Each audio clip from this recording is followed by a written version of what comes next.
afternoon. How are you, folks? My name is Bob, and I want to welcome you all to tonight's show. We are live, I think. That's why I want to double check here and see what's going on. It should work. We do have volume. Yeah, we got volume. Alrighty.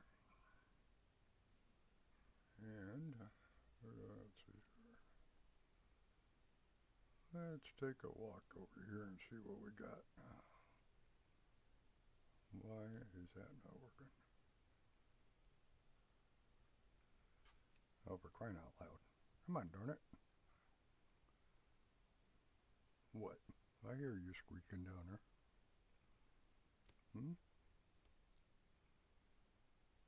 Alright, well, I'm going to take this as it's going, and we'll see what happens.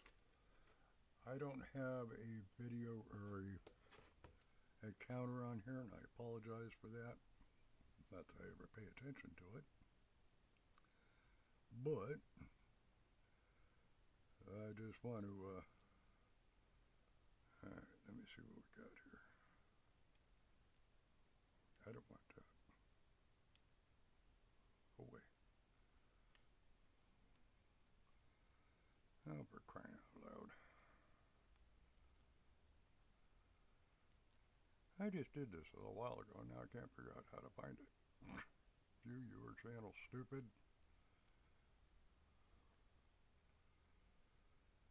Alright. There we go.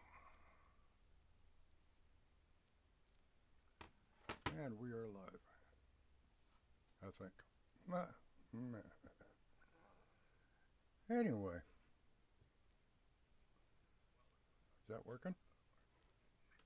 That's working. Okay, so we got our cell phone over here so we can keep track of what's going on in the chat room. And I hope you guys are having a great night. So I want to welcome everybody aboard. Tonight's topic is a very near and dear one to me. It's about the school shootings that have been going on. And I don't know about you guys, but I am absolutely tired of hearing it. So I want to just kind of encourage everybody to take a moment out before we really get started and say a prayer for all those who have lost their lives.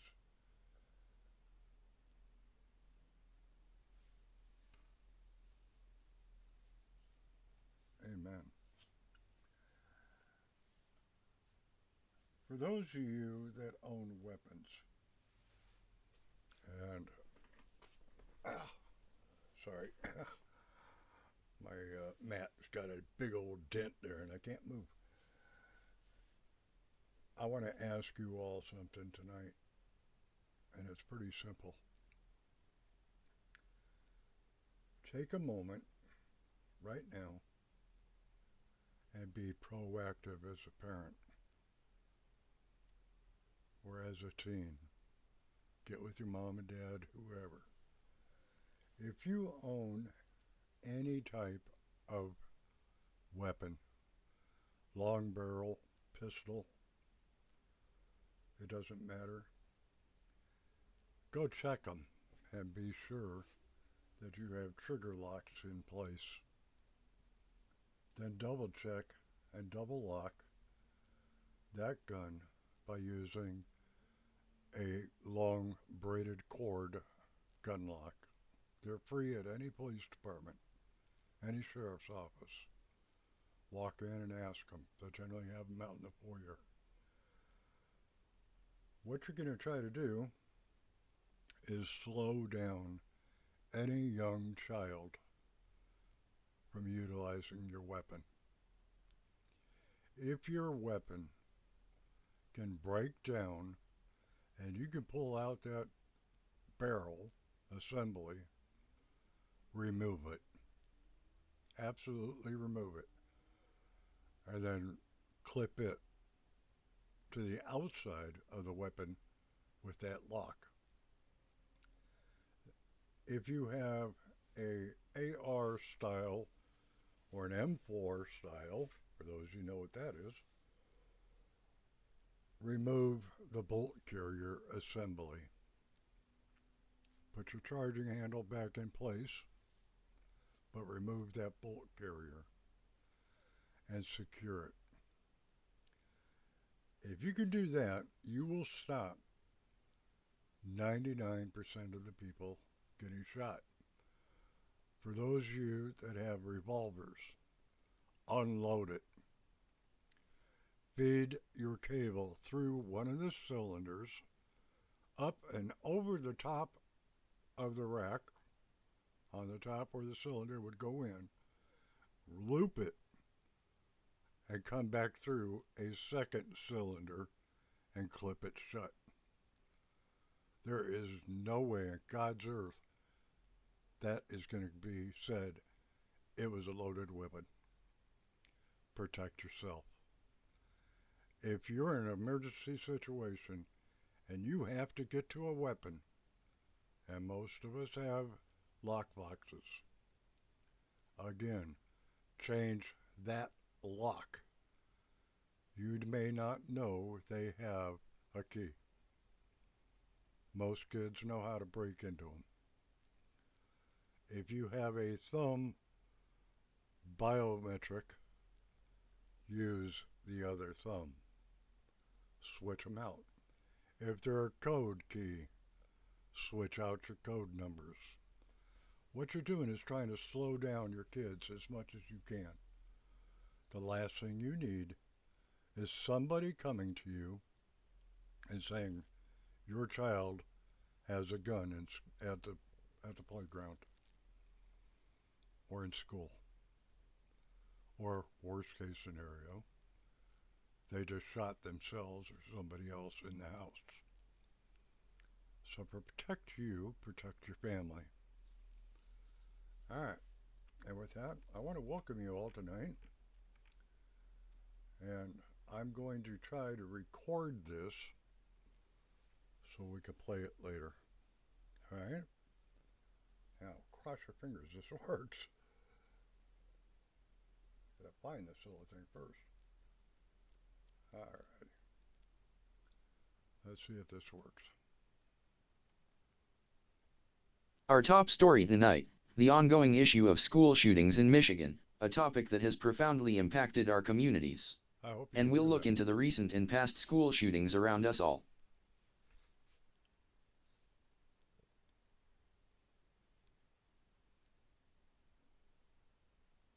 Okay, it didn't work. So we'll start it from there. Over the past few years, Michigan and other states have seen its share of tragic incidents involving gun violence in schools. Michigan has experienced several school shootings over the years, some of which have had significant impacts on the communities involved. Here are a few notable incidents you may or may not have heard about. Chardon High School shooting February 27, 2012. Chardon High School, Chardon, Ohio. Note, although this is not in Michigan, it's worth noting as a nearby incident with similar context, a student at Chardon High School opened fire, killing 3 students and injuring several others. This event highlighted issues related to school violence and prompted discussions on how to prevent such tragedies. The shooting led to increased focus on mental health services and school safety measures. Though it did not directly impact Michigan, it influenced national conversations on school violence. Oxford High School shooting November 30, 2021. Oxford High School, Oxford, Michigan. A 15-year-old student opened fire at his high school, killing 4 students and injuring 7 others. The shooter was apprehended at the scene. The case drew national attention and led to discussions about school safety, gun control, and mental health. The incident prompted increased scrutiny of gun ownership laws, school security measures, and mental health support. The shooter's parents also faced legal consequences for their roles in the events leading up to the shooting. Bath School disaster May 18, 1927. Bath, Michigan. This was one of the deadliest school-related attacks in U.S. history. The perpetrator, a disgruntled school board member, planted bombs that killed 38 children and 6 adults, and injured many others. Aftermath. The Bath school disaster led to increased awareness about school safety and bomb threats, influencing future safety protocols and regulations. Michigan has experienced other school-related violence, including smaller-scale incidents involving firearms or threats. The responses to these events often involve local, state, and national discussions on improving school safety and addressing the root causes of violence. In response to incidents like the Oxford High School shooting, there have been calls for legislative changes at both state and national levels to address gun control and school safety. Michigan schools have implemented various safety measures, including lockdown drills, improved security infrastructure, and mental health resources to better prepare for and respond to emergencies. Michigan-based news organizations often provide detailed coverage of these incidents and ongoing discussions about school safety. Law enforcement agencies and school districts may release reports or updates on specific incidents and their impacts and status. One of the most notable recent cases was the Oxford High School shooting. On November 30, 2021, Oxford High School in Oxford, Michigan, became the site of a devastating shooting. A 15-year-old student opened fire, killing 4 fellow students and injuring 7 others. You may have heard about this case or the name. Ethan Robert Crumbley, age 15, armed with a 9mm semi-automatic handgun. Crumbley, now 16, pleaded guilty to the November 30, 2021 shooting. The Oxford shooting drew national attention and sparked a significant discussion about school safety and gun control. The suspect, a sophomore at the school, was taken into custody at the scene. The incident also led to legal consequences for his parents, who were charged in connection with the tragedy. Local officials and educators state the safety of our students is paramount. We're implementing new protocols and reviewing our current safety measures to ensure that such an incident never happens again. In addition to the Oxford High School shooting, Michigan has a history of school-related violence. Several schools throughout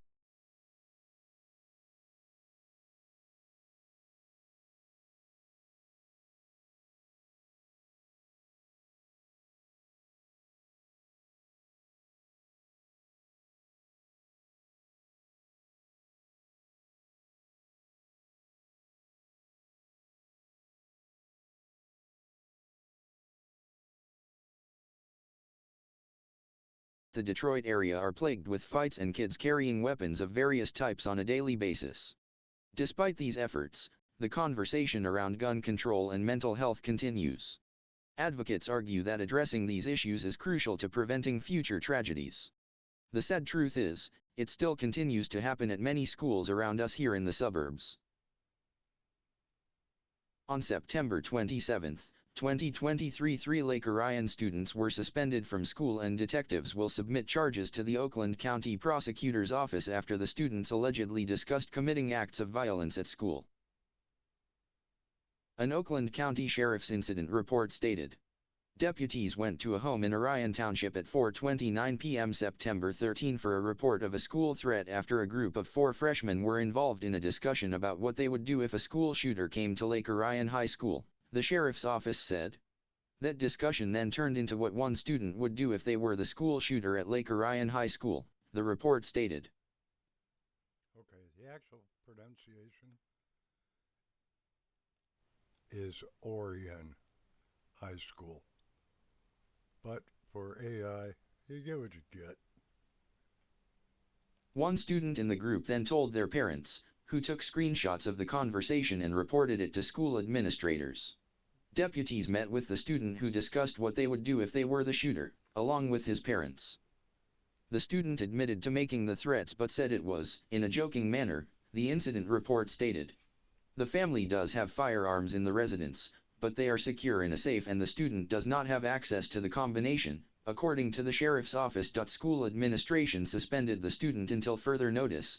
The sheriff's office said the on-call referee at Children's Village was contacted and advised against lodging the student at the facility. Deputies spoke with the remaining 3 students in the group message. 2 of the 3 students were suspended until further notice, the incident report stated. Detectives investigating the case will be submitting charges to the Oakland County Prosecutor's Office for consideration, according to the report. As a result, the local legislators created a new law to charge those who threaten to use violence within the state of Michigan as a felony.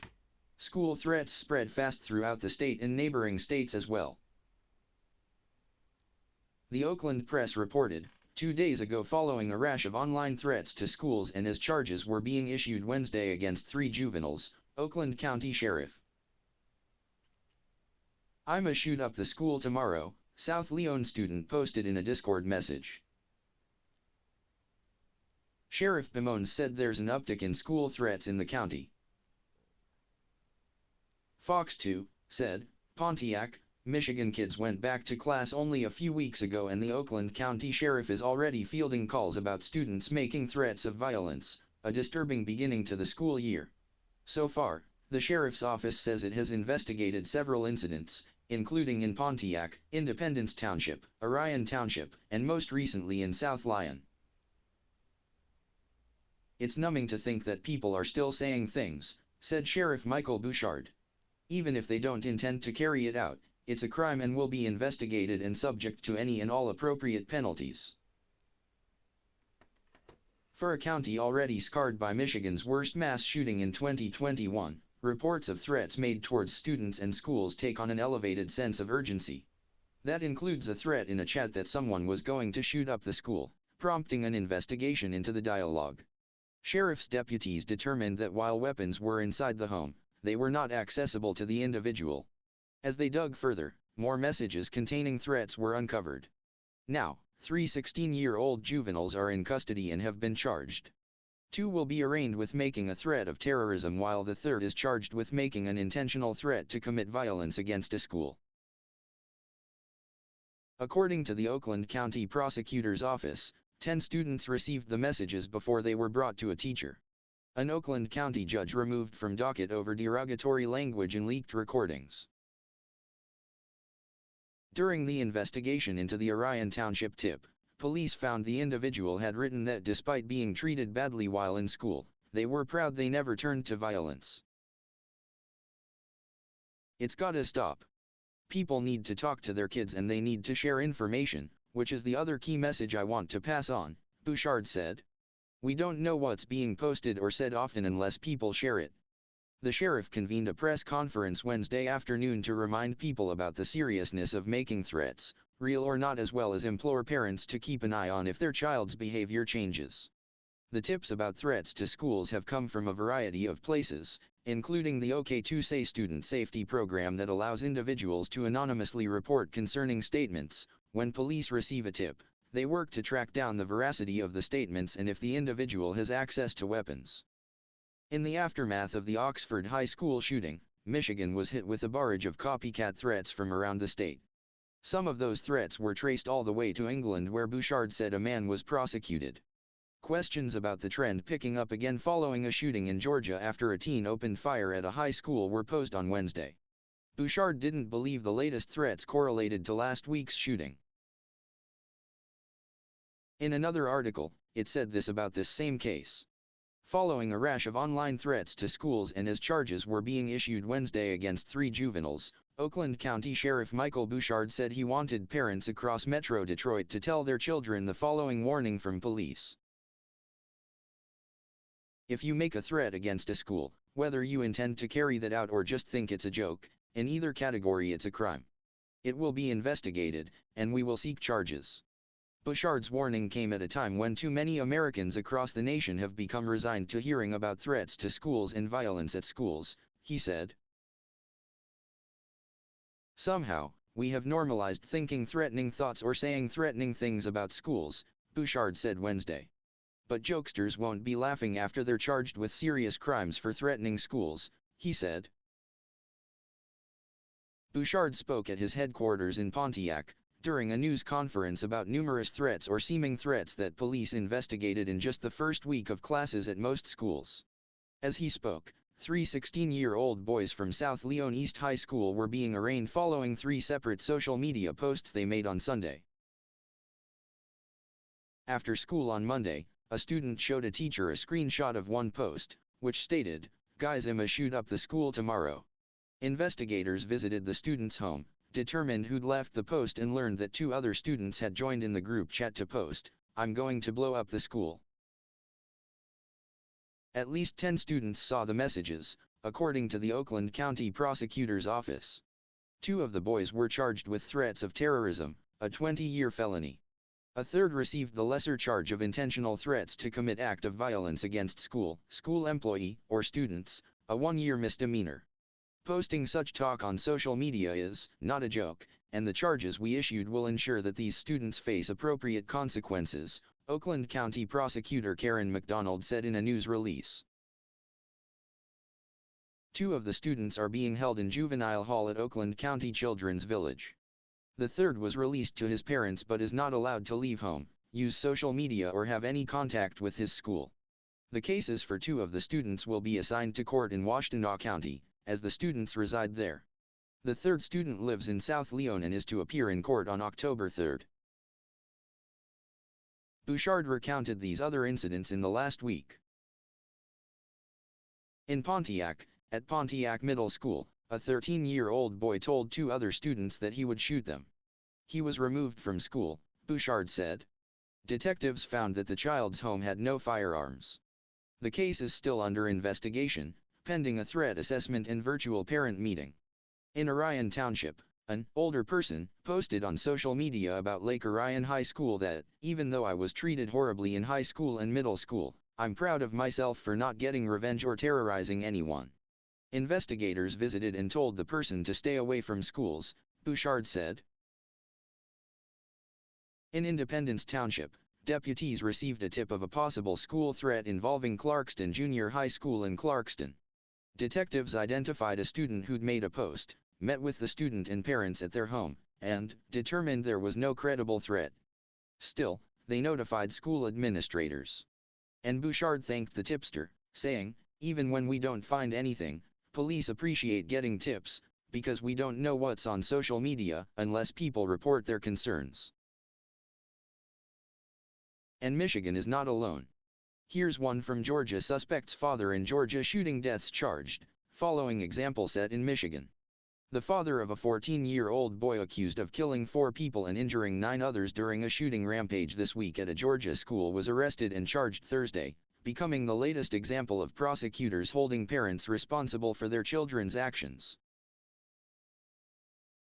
The Appalachia High School shootings on Wednesday in Winder, Georgia, once again brought gun violence into the national spotlight, with Americans nationwide expressing sadness, frustration, and outrage with what appears to be increasing gun violence in schools. To Michiganders, many details of the shooting, and the charges, sounded familiar. Earlier this year, Jennifer and James Crumbly, the mom and dad of Ethan Crumbly, who was 15 when he brought a handgun to Oxford High School and fatally shot 4 people and injured 6, became the first parents to be convicted in a mass school shooting. And Thursday, in a CNN interview, Oakland County Prosecutor Karen McDonald said the facts in the Michigan case were very egregious and hopefully very rare, but added that, in the Georgia case, given the details that have emerged, it would be hard to argue that Dad didn't know that there might be a concern. Whether criminal charges against parents in extreme shooting cases, such as in Oxford and Winder, can curb gun violence remains to be seen, but it raises the legal and societal question, to what extent should parents be held responsible for their children's crimes? Colin Gray, 54, the father of Colt Gray, was charged with 2 counts of second-degree murder, 4 counts of involuntary manslaughter and 8 counts of cruelty to children, the Georgia Bureau of Investigation said. Colt Gray, who was taken to the Gainesville Regional Youth Detention Center, was charged as an adult with 4 counts of felony murder for the deaths of students Mason Schermerhorn and Christian Angulo, both 14, and teachers, Richard Aspinwall, 39, and Christina Irimi, 53. The GBI said the charges against the father, who reportedly had been part of an investigation about a shooting threat a year ago, stemmed from him knowingly allowing his son to have a weapon. He was held, online jail records show, at Georgia's Barrow County Detention Center with no bond. Since Wednesday, as law enforcement has investigated and news outlets have reported, similar patterns between the Georgia high school shootings and the one in Oxford have emerged. Among the similarities, the boys' young ages, descriptions that they were someone who was quiet, what appeared to be a troubled family relationship and cries for help, warning signs to authorities that went unheeded, and access to the weapons that may even have been gifts. Colt Gray, according to law enforcement, was reportedly armed with what USA Today reported was an AR platform-style weapon. AR, often in the context of an AR-15, stands for Armalite rifle and is commonly used to refer to a civilian semi-automatic weapon. Gray also is among a small group of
Gray also is among a small group of teens charged in a mass shooting in what the Washington Post called the youngest mass school shooter since 1998, when two boys in Arkansas, age 11 and 13, took aim outside their middle school, killing 5.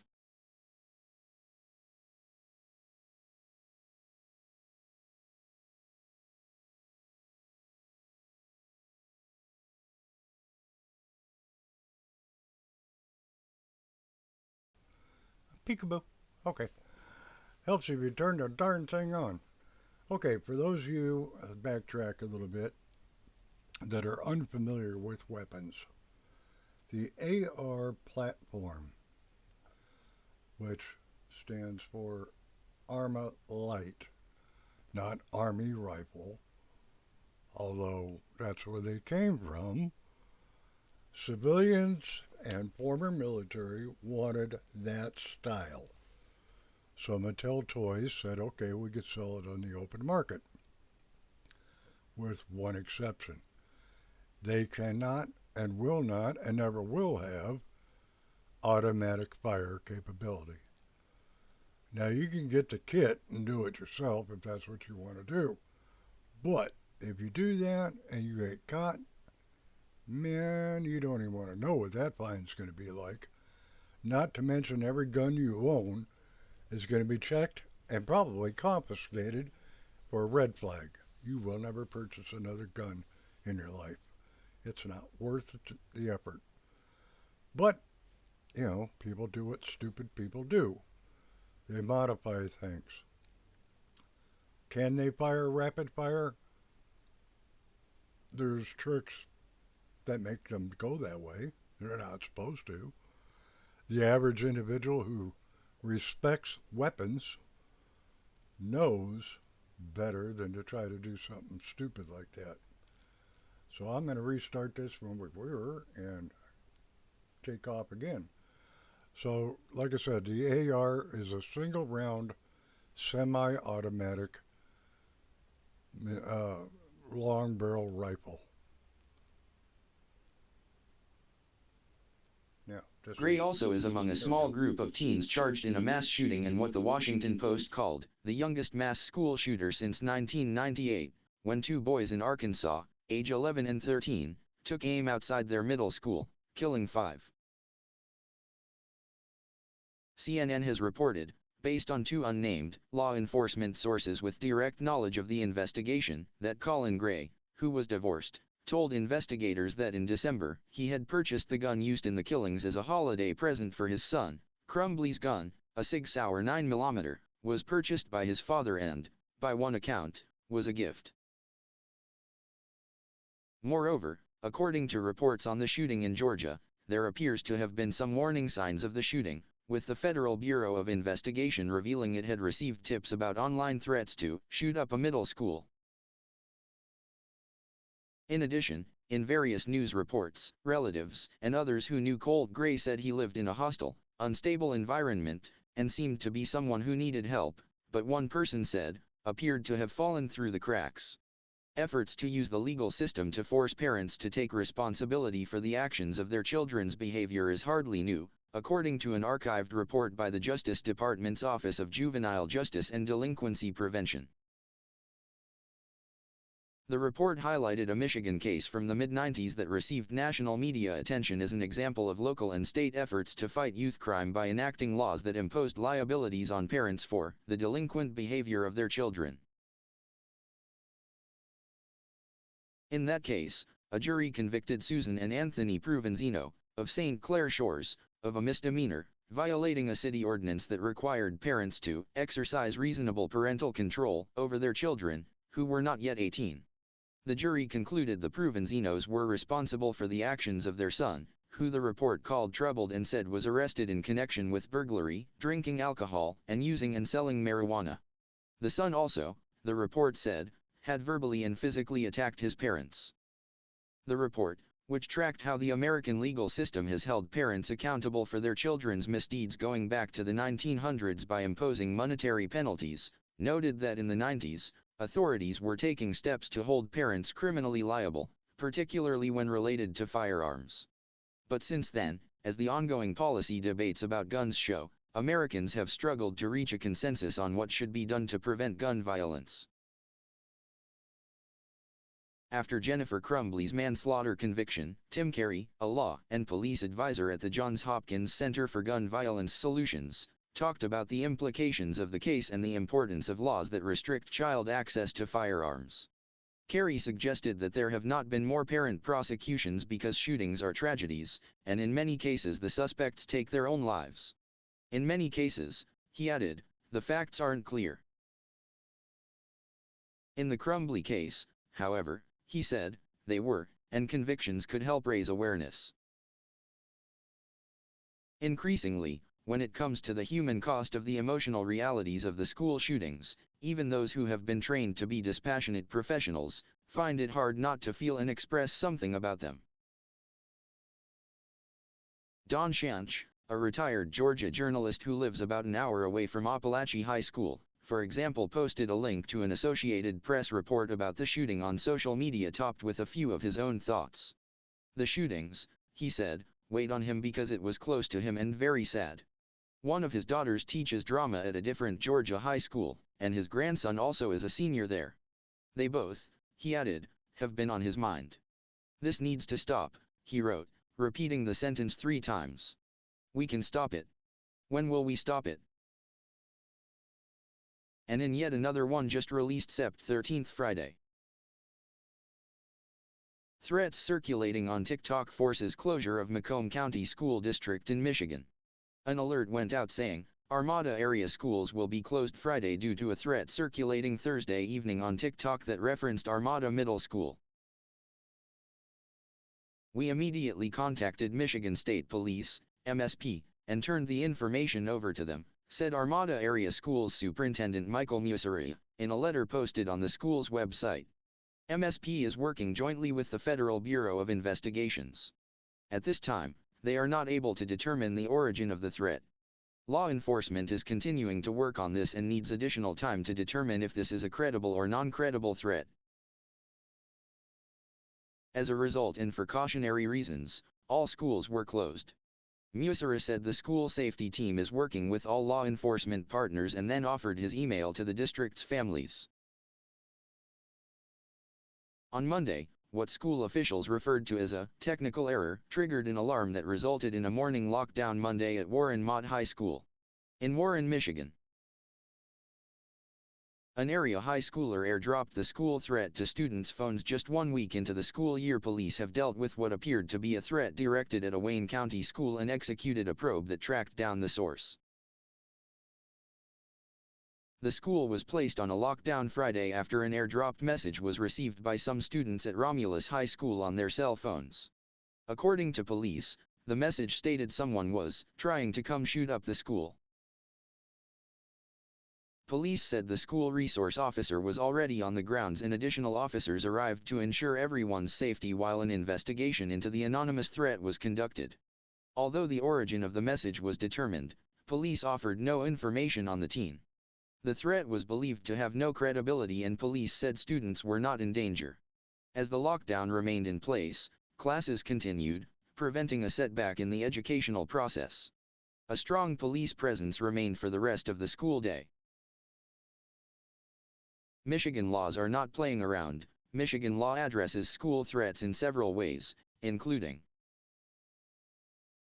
intentional threats. A person who intentionally threatens to use a dangerous weapon against students or school employees on school property can be charged with a misdemeanor. If the threat is made with the intent to carry it out, the person can be charged with a felony. Terrorist threats. A person who makes a terrorist threat or false report of terrorism can be charged with a felony. The penalty is up to 20 years in prison and a fine of up to $20,000. Threat assessment. A threat assessment team can include school administrators, mental health professionals, counselors, social workers, and school resource officers or local law enforcement. A threat assessment should also include a suicide risk assessment. If you have concerns about a threat at a school, you can contact the school administrator, crisis team leader, or school-employed mental health professional. You can also contact local law enforcement. MCL, Section 750.235b, Michigan Legislature. 750.235b Threatening to commit violence with firearm, explosive, or other dangerous weapon against students or employees on school property, specific intent or overt act, violation arising out of same transaction, definitions. Sector 235b. 1. A person who verbally, through the use of an electronic device or system, or through other means intentionally threatens to use a firearm, explosive, or other dangerous weapon to commit an act of violence against any students or school employees on school grounds or school property if the threat can be reasonably interpreted to be harmful or adverse to human life, or dangerous to human life as that term is defined in Section 543b, is guilty of a misdemeanor punishable by imprisonment for not more than 1 year or a fine of not more than $1,000, or both. 2. A person who violates subsection 1, and who in the course of violating subsection 1, had the specific intent to carry out the threat, or had undertaken an overt act toward carrying out the threat, is guilty of a felony punishable by imprisonment for not more than 10 years or a fine of not more than $20,000, or both. 3. This section does not prohibit a person from being charged with, convicted of, or punished for any other violation of law arising out of the same transaction as the violation of this section. 4. As used in this section. A. Dangerous weapon means a knife, stabbing instrument, brass knuckles, blackjack, club, or other object specifically designed or customarily carried or possessed for use as a weapon. B. School means that term as defined in Section 237a. C. School property means that term as defined in Section 237a. So as you see, we've all seen way too many incidents this year. So I am going to ask you all to take a moment out now, and be proactive. If you have a weapon, be it a pew-pew or long barrel style, be sure to use a finger trigger lock, then double it by using a gun lock through the barrel and out the chamber opening.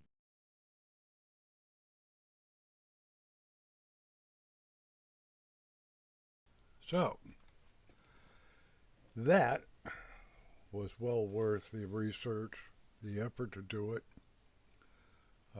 looking around trying to find information on the various schools and things along that line. And I enjoyed doing that. That's what I like doing. Boy, YouTube is really behind. Wow. But anyway, if you have a comment and you want to make a comment, feel free to do so tonight.